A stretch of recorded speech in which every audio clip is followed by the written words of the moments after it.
26 साल हो गए हैं इन्हें टी20 का खिताब जीते हुए। जी हाँ, टी20 में 2009 में इन्होंने कोई आईसीसी का टूर्नामेंट जीता था। 26 साल तो नहीं खैर, लेकिन लंबा समय हो गया है। 2022 के फाइनल में जरूर पहुंचे थे, लेकिन ओडीआई का वर्ल्ड कप जीते हुए इन्हें 33 साल हो गए। 1992 के वर्ल्ड कप के बाद ये कोई टूर्नामेंट जीते नहीं है। पिछला सीजन देखें टेस्ट क्रिकेट का, तो 9 टीमें भाग लेती हैं। 9वें स्थान पर थी, आखिरी स्थान पर थी पाकिस्तान की टीम। और उसके बाद हम ये कहें कि वहां टैलेंट खूब आ रहा है, तो इसका मतलब है कि वो कायदे आजम ट्रॉफी तक ही वो सीमित है। इंटरनेशनल क्रिकेट में उस लेवल का परफॉर्मेंस उनका नहीं हो पा रहा। फजल, आप कुछ परफॉर्मेंस के बारे में कह रहे थे जी। हाँ नहीं, मैं यही कह रहा था कि सही कहा आपने कि अभी जो परफॉर्मेंस है पाकिस्तान टीम का, बहुत लचर परफॉर्मेंस है। टीम आंतरिक कलह से जूझ रही है। पीसीबी में जो लोग के टीम का चयन कर रहे हैं, खासकर दो खिलाड़ियों का जिक्र बार बार होता है, बाबर आजम और मोहम्मद रिजवान को लेकर, कि उनको टीम में नहीं चुना गया। और जाहिर है कि अभी मुझे जो लगता है, मेरी अपनी जो छोटी समझ है, उसके लगता है कि ये दोनों खिलाड़ी बहुत सारे के दूसरे खिलाड़ियों से बहुत बेहतर हैं। उन्हें टीम में होना चाहिए था, चाहे वो टेस्ट टीम में हो, टी20 में हो। एवरेज भी उनका देखिए, स्ट्राइक रेट भी देखिए। लेकिन यह है कि जिस तरह से नई कमेटी आई है, नई सत्ता जो आई है वहाँ पीसीबी की, उस वो एक्सपेरिमेंट तो कर रही है। लेकिन जिस ये सही है कि टैलेंट का सिर्फ एक बात की जा रही है कि बहुत टैलेंट है, बहुत बहुत से। आप देखिए, शाहिन शाह अफरीदी की गेंदों में अब वो धार नहीं रही। अब वो उस तरह की चीजें नहीं दिख रहे हैं। अब क्या कारण है, किस तरह से है? बाबर आजम हो या मोहम्मद रिजवान टीम में नहीं है। और बाकी जो दूसरे खिलाड़ी है, आप सारा तो दूसरे खिलाड़ी में भी आप मैच जितवाने वाला कोई खिलाड़ी दिखाई नहीं दे रहा है कि बहुत मैच जिता, मैच को आगे लेके जाए। तो ये एक समस्या अभी पाकिस्तान की टीम टेस्ट में भी यही देख रहे हैं। और लगातार वो एक्सपेरिमेंट कर रहे हैं। और खासकर जब से आकिब जावेद वगैरह जो आए हैं, इनके आने के बाद से लगातार टीम, और भी सही कह रहे हैं कि वर्ल्ड टेस्ट चैंपियनशिप पे 9वें नंबर पर रही।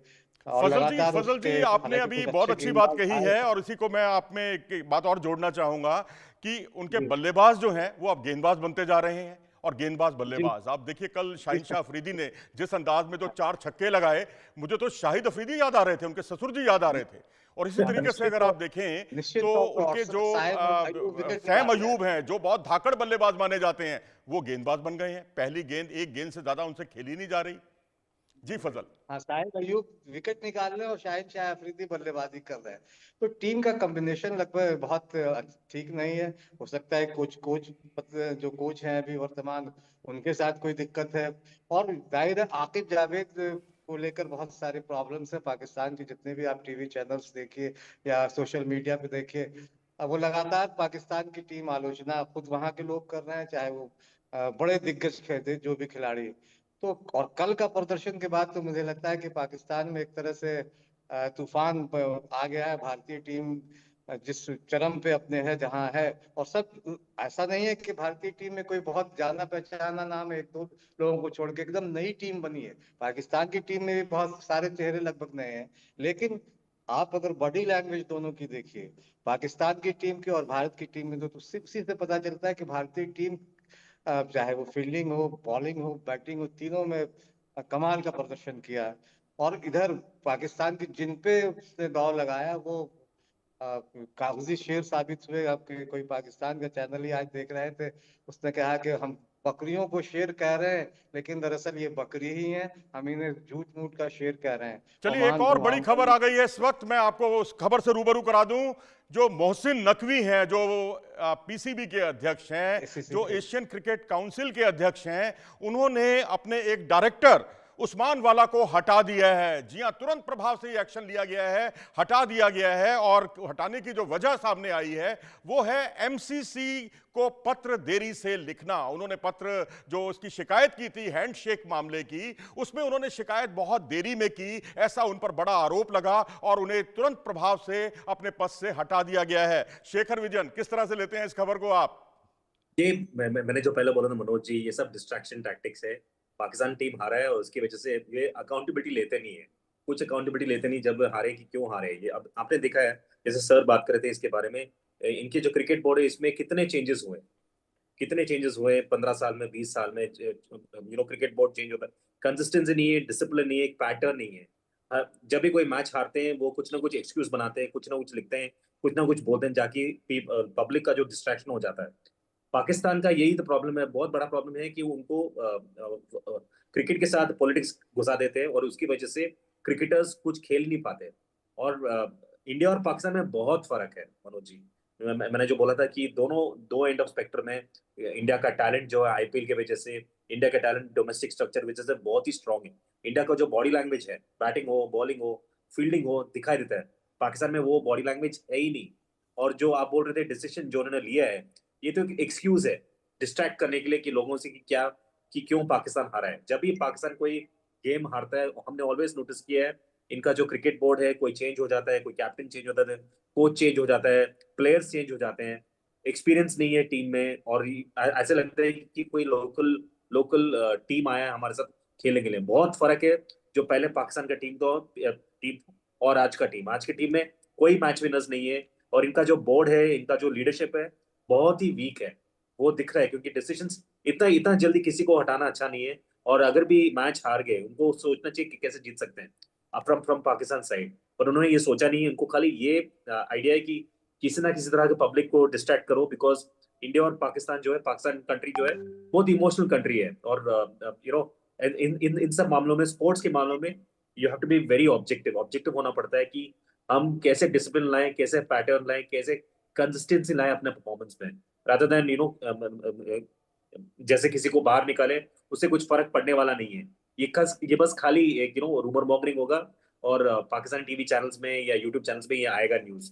बट हमको पता है कि आपको भी पता है, मुझे भी पता है कि ये बेसिकली ये डिस्ट्रैक्ट करने के लिए ऑडियंस को, बिकॉज इन्होंने अच्छा खेला नहीं है। चलिए, डिस्ट्रैक्ट करने के लिए किया जा रहा है, लेकिन हमें साथ में यह भी लगता है कि आप बहाने ढूंढ रहे हैं कि कैसे आप भारत से कम दूसरी हार से बच सकें। चलिए, एक आपके साथ में एक बात और जोड़ दूं कि पीसीबी में पांच मंत्री हैं। गृह मंत्री तो हैं ही, उनके इंटीरियर मिनिस्टर जिसका हम जिक्र करते हैं। पांच मंत्री आपके जो है पाकिस्तान क्रिकेट बोर्ड के साथ जुड़े हुए हैं। तो अब यहां पर देखिए 2.1 और 2.4 जो धाराएं हैं आईसीसी के कोड ऑफ कंडक्ट की, उसमें कहीं भी ऐसा नहीं लिखा गया कि इसके लिए कोई हाथ ना मिलाने पर कोई बहुत बड़ा आपको दंडित किया जाएगा, आपको निलंबित किया जाएगा। बहुत माइनर सा जिसे कहते हैं उसका जिक्र भी नहीं है। लेकिन इस तरह के कंडक्ट के लिए माइनर सा जिसे कहते हैं, आपको एक चेतावनी मिल सकती है या फिर आपको बहुत माइनर सा जुर्माना हो सकता है। लेकिन वो भी मुझे लगता है उनको पता है कि हमारे फूफा बैठे हुए हैं इनके वहां पर आईसीसी में, तो वो कम से कम फूफा, यानी मेरा मतलब आप समझ गए होंगे, जय शाह साहब बैठे हुए हैं, तो उनका एक दबाव जरूर निश्चित तौर पर पाकिस्तान क्रिकेट बोर्ड को पर भी दिखाई दे रहा है। और वो काफी सॉफ्ट दिखाई दे रहे हैं इस मामले में। उन्होंने कहीं भी भारत के खिलाफ एक्शन लेने की बात नहीं कही है, बीसीसीआई के खिलाफ एक्शन लेने की बात नहीं कही है। उन्होंने सारा ठीकरा फोड़ दिया है मैच रेफरी पर। तो यानी मैच रेफरी जो है वो बेचारा, ये जिम्बाब्वे से कभी 3 टेस्ट मैच खेले हैं, अगर यही ऑस्ट्रेलिया के होते, इंग्लैंड के होते, तो शायद उन पर दबाव होता और इस तरह के बारे में कभी सोचते भी ना। क्यों फजल?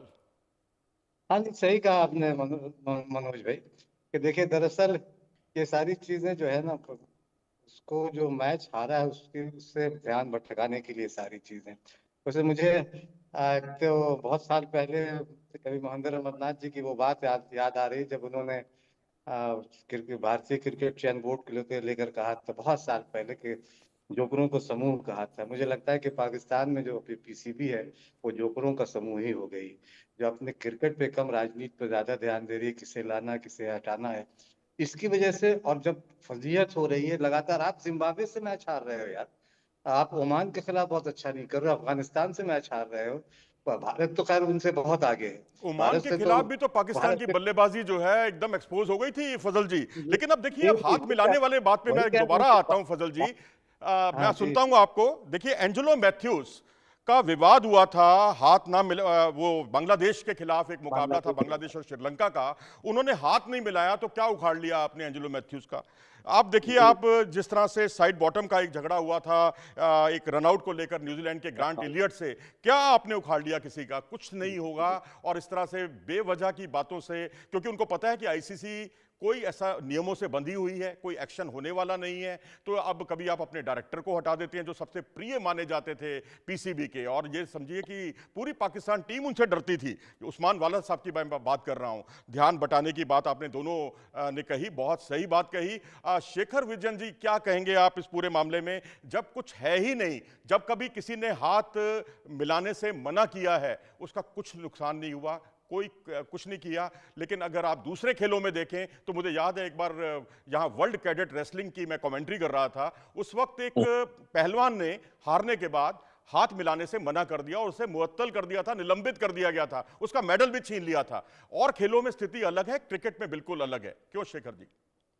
सी मनोज जी, ये एक अनस्पोकन रूल है हैंडशेक के बारे में, जो before the game after the game लोग हैंडशेक करते हैं। अभी जो स्थिति भारत में थी, जो स्थिति भारत के प्लेयर्स की थी, हमको लग रहा था कि मैच होगा ही नहीं। जो हम लोग मैं आपके साथ बहुत बारी आया हूँ टीवी पे, हमने बात किया था कि पाकिस्तान और भारत खेलेगा ही नहीं, लेकिन बॉयकॉट भी नहीं हुआ और मैच खेला। अब जो प्लेयर्स हैं उनका जो स्थिति था, उनका जो मानसिक था, उनका जो इमोशनल स्टेटस है, वो हमको पता नहीं, और उसकी वजह से सूर्य ने ये मैसेज दिया था। उसकी वजह से लगता है कि उनको ऑब्वियसली शेक हैंड नहीं करना था, उनको बस गेम खेल के खत्म करना था और जीतना था। वो था एक। सेकंड चीज ये है कि जो हम बोल रहे हैं ना, एक इंग्लिश में एक कहावत है, विनिंग इज एवरीथिंग। जब आप जीते हो, एवरीथिंग लुक्स गुड। और पाकिस्तान का ये है कि पाकिस्तान सब जगह हार रहा है, सब जगह हार रहे, टेस्ट हो, वनडे हो, T20 हो, सब जगह हार रहे हैं, और उनको पता नहीं वो क्यों हार रहे हैं। और बिकॉज वो हार रहे हैं, वो इतने एक्सक्यूजेस निकाल रहे हैं कि हैंडशेक नहीं किया, और उनके पास इतना पावर भी नहीं है कि आईसीसी के साथ फाइट करे इसके बारे में। क्योंकि आईसीसी में जय शाह हैं, जो हमारे इंडिया से ही है, और इंडिया का जो पावर है as a as a cricketing power, वो सबसे ज्यादा है amongst all the cricketing nations. और India, in spite of being इतना बड़ा क्रिकेटिंग पावर, इंडिया ने ऐसी ये सब कुछ यूज ही नहीं किया।